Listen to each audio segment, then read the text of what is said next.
Welcome to the next episode of Your Charisma Coach. It's all the way from Tokyo, Japan. Today I want to start by saying it's alright to be an introvert.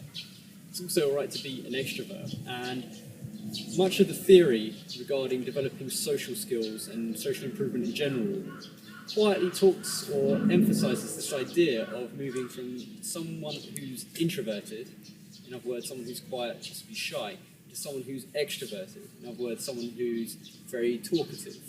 Now, these are both labels, they're both identity labels. An introvert is really somebody who just focuses their emotional energy internally, where an extrovert is somebody who focuses their emotional energy externally.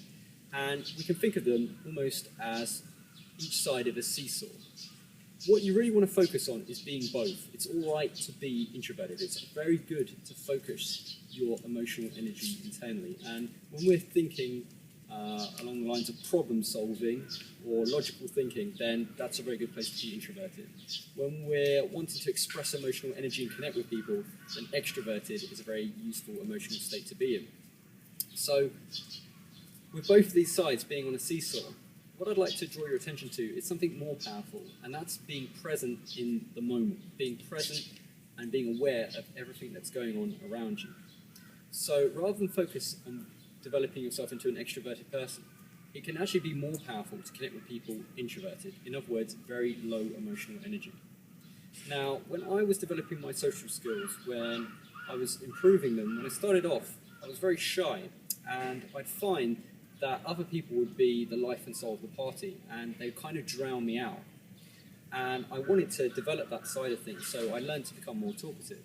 Now, what happened is I realized, once I'd mastered that I actually didn't need to be super talkative. What I needed to be was present, because presence is what sets you apart. Presence is what allows you to walk into a room and electrify it without even saying a word.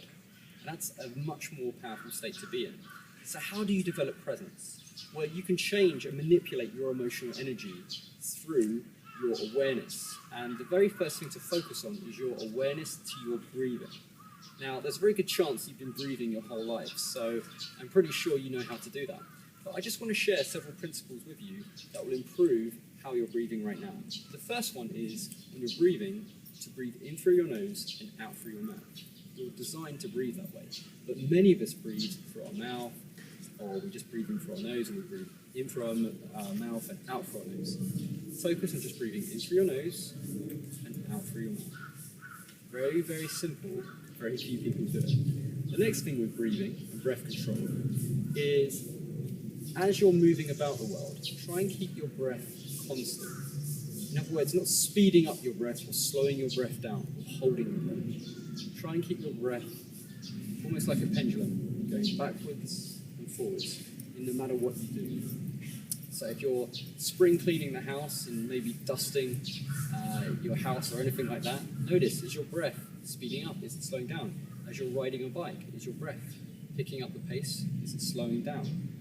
Try and keep it constant all the time, and that is a lifelong skill. The next thing to focus on with breath is being aware, is using a rhythm to your breathing. So a very useful rhythm is the 4x4x4x4 rhythm of breathing, which is breathe in for 4 seconds through your nose, hold for 4 seconds, breathe out for 4 seconds, and hold for 4 seconds. Now, if you find 4 seconds a bit difficult, focus on 3. The main thing I want to draw your attention to is your breathing, because breathing focuses you into the present moment. With that in mind, I'd like to invite you now to go out and start conversations, perhaps from a place of low energy. You don't have to be full of fire as you start conversations. You can be very low energy as well. You can inject extroversion in the middle of a conversation that you started very peacefully. You can become playful. So using extroverted behaviors when you'd usually be introverted and introverted behaviors when you'd usually be extroverted can lead to some very interesting conversations indeed. So that's all I'd like to share with you for today, but I will be in touch with you shortly. In the meantime, go out there and talk to me. Speak to you shortly. So are you secretly stealing all that for free?